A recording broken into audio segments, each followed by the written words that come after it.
হঠাৎ শারীরিক অবস্থার অবনতি হওয়ায় শুক্রবার দিবাগত রাত ৩টায় বিএনপি চেয়ারপারসন বেগম খালেদা জিয়াকে চিকিৎসার জন্য রাজধানীর এভারকেয়ার হাসপাতালে নেওয়া হয়েছে।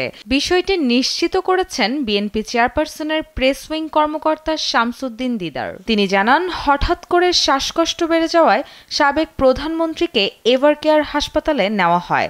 তাকে ভর্তি করা হয়েছে করোনারি কেয়ার ইউনিট সিসিইউতে।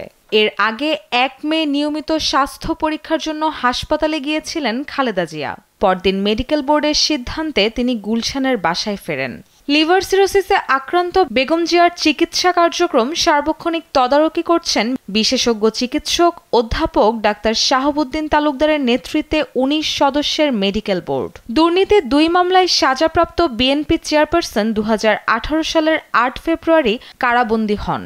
২ বছরের বেশি সময় কারাবন্দী ছিলেন তিনি। ওই সময়ে নানা শারীরিক জটিলতায় বঙ্গবন্ধু শেখ মুজিব মেডিকেল বিশ্ববিদ্যালয় হাসপাতালে ভর্তি হন।